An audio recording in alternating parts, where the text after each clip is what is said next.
What's up everyone, Radar Reviews here with a very special video for you. This time it's an archival video, something I shot way back in November of 2019, long before the big unspecified virus of unknown origin came and changed our lives forever. The world was so much better then, everything was great.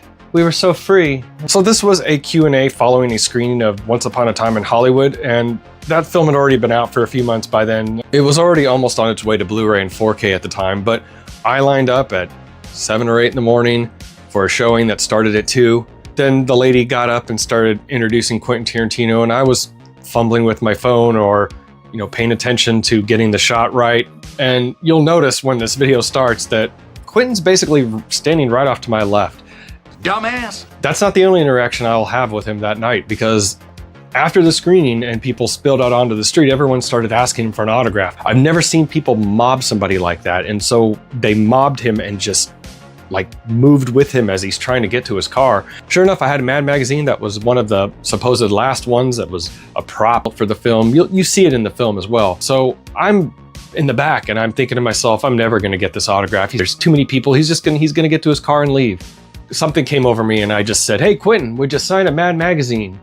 He stopped with these crowds of people around him. He turned around and looked at me dead in the eye and said, "Yeah, sure, you got a pen?"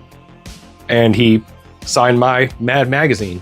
What can I say? As a big fan of Quentin since I was 15 back in 1996, that made my year. You goddamn right. The following interview, featuring Brad Bird of Pixar and Mission Impossible fame, along with Quentin Tarantino, took place at the San Francisco Roxie Theater on 16th Street in the Mission.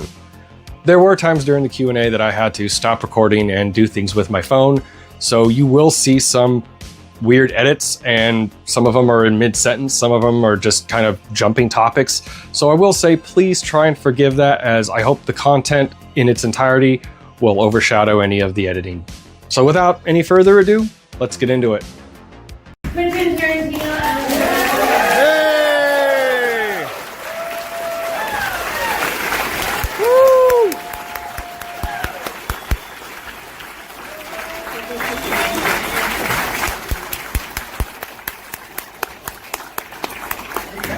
How did it look to you guys? Awesome! All the right order. Yeah, there you go. I love this movie. I was really depressed about this year in film, and then it arrived to save the day. Oh, thanks. And I was so happy. I saw it several times, and then it seemed like a flood of really good movies came out in its wake. This is going to be a really good. I won't say anything about awards yet. I don't want to jinx anything, but I love this movie. Yeah, no, I don't want to jinx anything either, but I saw The Irishman in London when I was in London. I just happened to be walking down the street and it was playing at the Curzon, and I go, "Oh, when's this start?" I didn't even know it was playing in the theater. When does this start? In 5 minutes? Fuck yeah, okay. I thought it was terrific. Great. You got this idea while shooting Inglorious, is that right? And not so much Inglorious. Actually, I think the first time I put pen to paper was The idea of the actor and the stunt. yeah, it wasn't on Inglorious actually, but actually now I'm thinking about it, sometime after Death Proof that I think was the very first time I put pen to paper and started kind of exploring the idea. But what it was happened, it was on a movie. I keep it ambiguous. It was on a movie that I was doing that had a kind of older actor, and he had a stunt guy that had been his guy for about 8 or 9 years or so, and there was really nothing for him. But then one day the actor came to me and he goes, "Look, I got a guy. This has kind of been my guy for the last 8 or 9 years. This is my stunt guy. Now, I haven't busted your balls about it because he's not really nothing for him. But that gag coming up on Thursday, he could do that. So would you mind, if I let him come in for the day to do that bit? Yeah, sure, no problem." And so the guy showed up, and one of the things about it was you could tell that 8 years ago, 6 years ago, even 5 years ago, that they were probably a perfect double. You could probably shoot close-ups of the stunt guy. All right, just boom. All right, well, that day wasn't the day. All right. They'd kind of grown apart a little bit. And it was also kind of funny because I'm used to, the stunt guys, everybody on the movie, working for me. Okay, this guy was not working for me. He was working for the actor. But, the guy told me stories about, when they worked together and stuff. And I kind of saw, like, the whole history of their career together. In the way they talk to each other. Yeah, and there was this one time, they only worked for one day, but it's like they're both dressed in, like, identical outfits, because that's what you do. They're dressed in identical outfits, and they're sitting in two director's chairs together, two old duffers. And they're sitting there just shooting the shit with each other. Like, I'm sure they've done a million times, on sets, going back for 10 years, every day. That was kind of part of his job, was to kind of keep the guy company. And again, dressed in, exactly alike, because they're both wearing each other's costumes. Yeah, exactly. And they can't get over the idea that they were dressed in the exact same costumes with an attempt to do the same hair. And so I'm just sitting there talking, and letting these guys shoot the breeze. And imagining all the time they've done that before, and I go, wow. That's an interesting relationship. There's a whole interesting story there. If one day, I've always wanted to do a movie about Hollywood, about the making of movies or something like that. And if ever that day comes out, then I think this would be a good way inside the story. This would be a good way to inside. And so then I just kind of I work on it in between projects, for a little bit, kind of move the rock up the hill, and then put it aside and do the next thing, and then just and this last time after Hateful Eight was the time that I actually took it over the finish line. Wow. It seems like it would have been fed by your film collection and running the New Beverly, because you programmed that theater, right? Oh yeah, absolutely. Yeah. Well, there was this aspect to it that, because I was in 1969. I was 8. So and I knew what Los Angeles was like back then, because that's when I was there. And watching old Western reruns on television during the day and the syndication, and knowing what the TV guide looked like and all that stuff, and also being interested in that stuff. So kind of following actors. I would watch every time John Saxon would guest on an episodic TV show. I'd watch it, whether it was like one of his 9 Gunsmokes or a $6 Million Man episode, or where he plays the vampire. Sounds like a John Saxon. Yeah. Or he plays the vampire on Starsky and Hutch. I would collect those kind of follow those kind of actors. So there was this aspect when I started. Oh my God! As I'm writing this, I'm really kind of getting into it. I'm like, wow, this may be the movie that I've practiced, that I've never been more prepared to write, because I've just spent my entire life putting all this shit into my head. All right? So, and I'm making references that, all the people who are going to get them are like 72 or 73 or 74. All right? Or really geeky. Yeah, or really geeky like me. That was actually really cool, because actually, whenever I gave the script to one of the old timers, that were around in that time, whether it be Bruce Dern, or when Burt Reynolds was going to be in the movie, or Kurt Russell, who actually was there at this time, except he was a little younger, but he went through this whole time. He was on the Virginia, he was on all the shows, and High Chaparral. And so I couldn't wait to hear what they thought of it, because this was their time. Right. Well, it seemed to me that your last 2 films were Westerns, and Westerns infused this movie. There's and I'm old enough to remember when there were a slew of Westerns on TV. Every other channel seemed to be a Western. Yeah. And there's something even about the Westerns that were, in the movies, Westerns were starting to move out of favor. And the Westerns that were around, a lot of them dealt with the end of the West. Yeah. You think about Wild Bunch or Butch Cassidy, it's all about it's going to be over soon. What was it about the Western that made you want to kind of frame this movie in that? Well, as time has gone on, I've always liked Westerns. Sergio Leone is my favorite director and everything, but I've always liked Westerns. And I just had done 2 before this. And so the idea to invest as much time and effort as I did into the Lancer episode was sort of my way of actually getting to do a 3rd Western, but kind of sneaking it through the back door. I'm actually quite proud of the fact that almost all the stuff in the movie that's like, that's media from that time. When you look at either the commercials or any of, or the Bounty Law bit, or any of Rick's other movies that you see clips of, the FBI episode, whenever you see that, it always looks really, really appropriate for what it is. And I was actually as proud of nailing the Bounty Law episode as anything I did in the movie. Because when I looked at it, oh no, this fucking looks like Wanted Dead or Alive. I mean, this looks like a Rifleman episode. I mean, not a parody, I'm like, straight up. Well, but to be fair, a lot of good directors were, Sam Peckinpah did. Oh yeah, absolutely. Yeah, no, Sam Peckinpah was, he's one of the real auteurs that actually came out from that. Well, like, right. Guys like Richard, I'm doing an interesting dance where I'm trying to make the movie I want to make, but I also want to, I want to hold the audience in the palm of my hand. I want to play it, right? And when I want them to be quiet, I want them to be quiet. When I want them to laugh, I want them to laugh. When I want them to lean forward in their chair, I want them to lean forward in their chair. And I observed that through my entire childhood. You used the Lady and the Tramp analogy.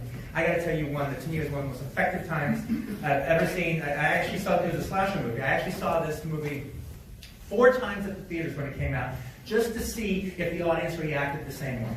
And it was this movie called Helma with Linda Blair. And in the movie, she mentioned early on that she's in like a fancy college and they have to spend the night in this haunted house for their college initiation. And naturally there's a slasher killer in there killing them all off one by one. All right, so in the early part of the movie, she mentions that the other kids are richer than her, that she put herself through college by being a mechanic in her dad's auto body shop. So, now it's the end of the movie, and the killer's chasing after her, and she's running. This is like literally the last 4 minutes of the movie. All right, and then she gets in the car, and we see the killer in the rearview mirror, and he's lumbering after her, and he's got his knife, and then she starts the car. And we've seen that moment a zillion times before. And then all of a sudden, she gets out of the car, opens the hood, and starts jiggling with the motor. And then there's like a what? And then in unison, 4 different times, the audience said, "She's a mechanic!" And I have actually screened that movie for audiences at least 3 different times since 1981 or whatever when it came out. And even 20 years later, 40 years later, the whole audience goes, "She's a mechanic!" It's one of the greatest moments I've ever seen in any motion picture in my entire life. Yeah. Woo! I remember my sisters saw Charade, and there are people here who have not seen Charade, right? Oh, damn it. It requires that I have spoiler. Cover your ears if you haven't seen it. They saw the movie and they loved it so much they went back the second time, and early, before the secret is revealed, only people who have seen Charade should listen to this now. They would start whispering, "I wonder if it's the stamps. It's the stamps. Maybe it's the stamps." And then suddenly, they heard it spread throughout the audience. It might be the stamps. It's got to be the stamps. And then it, of course, was revealed that it's the stamps. It made them look really smart, and it was total bullshit. Right. Hey, but that was also, one of the things you can just see in this theater. This doesn't have that stadium seating shit that I don't like. All right. But consequently, one of the things is, people are like, "Oh, I want the guy's head on my way." You get it, you move like that, you move like that. All right. But what can happen, and the way you guys are sitting right here and what you're talking about, is a little forest fire effect. Right. Not supposed to say fire, I'm crack the movie. A metaphoric forest fire effect can react. Yeah, can hit an audience, all right? And one person laughs, and that leads to something else, and that leads to a whole wave of laughter. That's interesting that you bring that up because stadium seating is terrible for comedy. It's horrible. Yeah, It's because you can't hear the laughs. They go straight out. They don't go to you. They don't go to anybody, and the people aren't affecting each other. And especially when you get to these like fancy seats where everyone's sitting in lazy boys, and everyone's almost like in a first-class airplane, and just in their own little world. All right, I have lazy boys.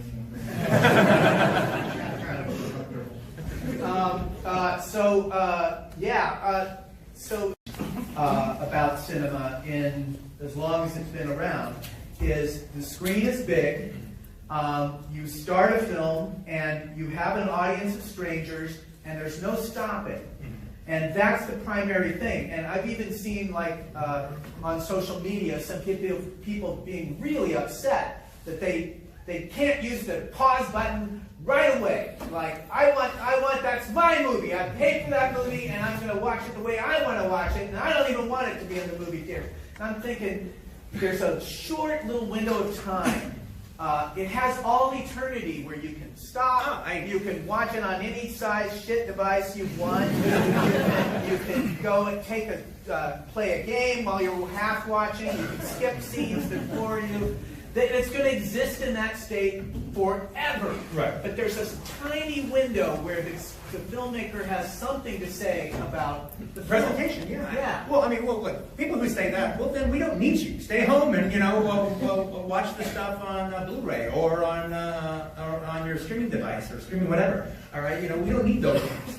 All right. I remember it's. I'm not going to but look, I do think that There's magic in this experience. No, there absolutely is. There's the collective experience, as annoying as you guys can oftentimes be. All right, but I'm trying to have my collective experience. All right. When it works, I wouldn't trade it for anything. Yeah. And and there's actually been, and by the way, there is a little bit where like Hollywood people are talking a little bit out of one side of their mouth, and what I mean by that is for the last 12, so they have 40. yeah.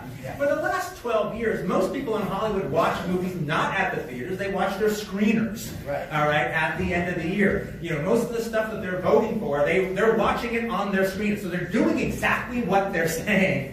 That, oh my God, heaven forbid, no, it's the real people going out there and paying money, all right, and standing in line, and raising the unwashed masses, but there isn't. I mean, to put a more optimistic look at it is, well, I don't know what's going to happen in the next 7 years. I do know that everything that I kind of loved and held sacred kind of went away. All right, in the last 20 years, Single screen theater. Well, that's for sure. All right, but also like the hardback. There was the hardback book, and then there was the paperback that would come out afterwards. All right, now actually it's the paperback that's gone. All right, no, if you're gonna buy a book, you got to spend $20. All right, and you get it. All right, I mean, there was a time when the long-playing record album was its own art form. That doesn't exist at all anymore. Right. And Song order meant something. song would have been every fucking thing. All right, and so we've watched. There used to be a time where people could actually afford to go to theater and plays, and now if you go to a play in New York, it's not made for New Yorkers, it's made for the tourists, and that's why it's all these big revivals and musicals, and it costs at the least $75, usually like $125 or $150. If it's Hamilton, forget about it. So I watched all those things that were once like they were just one of the many staples that were accessible become this rarefied thing, and to put a happy face on it, with all of them biting the dust as a practical entertainment source for basically just regular people, movies have been the thing that have actually withstood. They have actually held in there. They're holding in here this year. They're holding in here right now. You guys came to see this, all right? probably costs more than it should. All right. I remember when movie prices moved from $5 to $5.50. And I thought that was an outrage. I was like, no, a movie should be $5, man. That's the right cost for a movie. All right, you know, and I was gonna be like a weatherman when they moved these movies actually moved up to like $6.75 or $7.25. I wanted to get in the Weather Underground and actually, you know, attack movie theaters. And, well, I will do $7.25 worth of damage in every movie theater I go to. Don't do that here. And I tried to talk my friends into this, and they're like, Quentin, this is fucking crazy. You can't do that at the theater showing Bull Durham.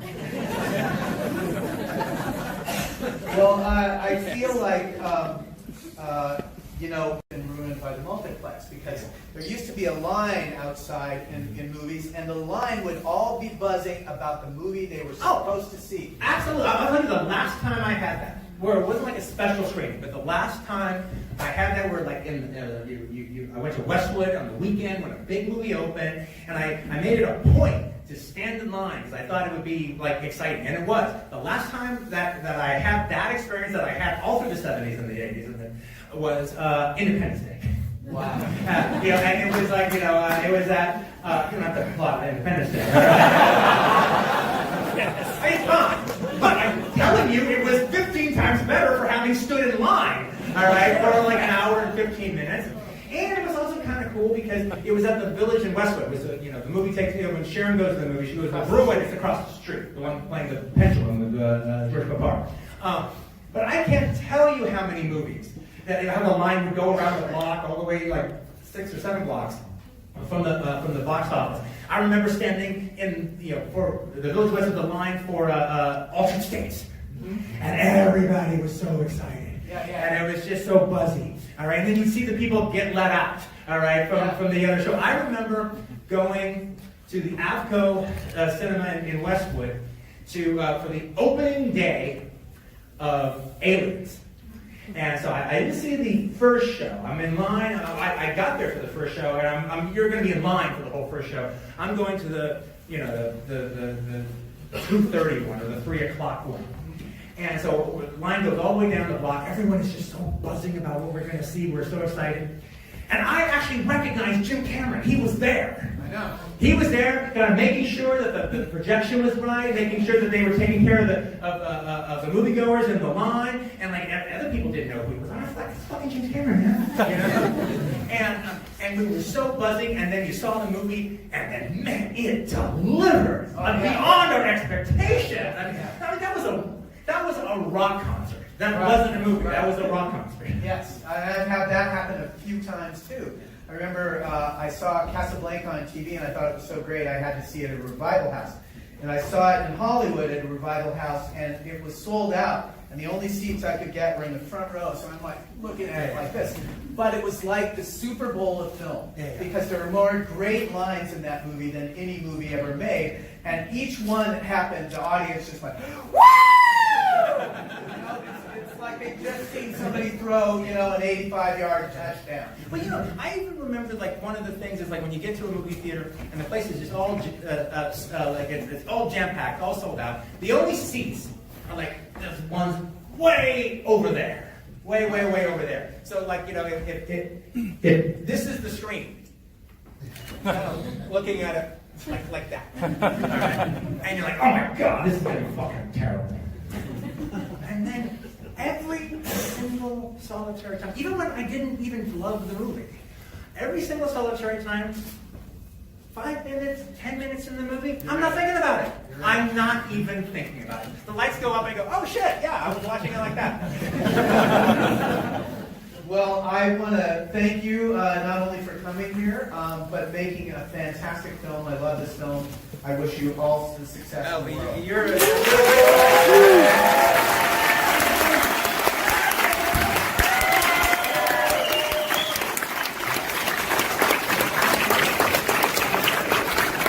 I still have that Mad magazine locked up in the deepest, darkest safe you'll never find it in. Don't forget to like this video, share, and subscribe. And as always, keep those eyes red, baby. See ya.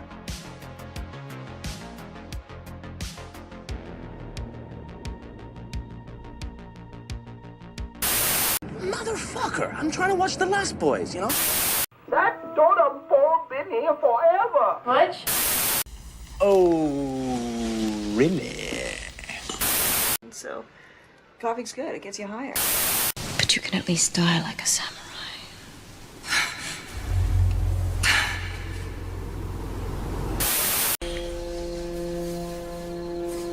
I know.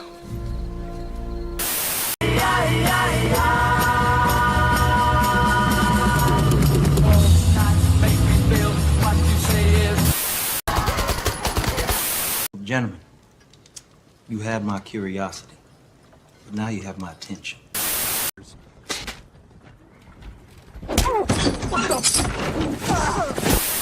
What the fuck?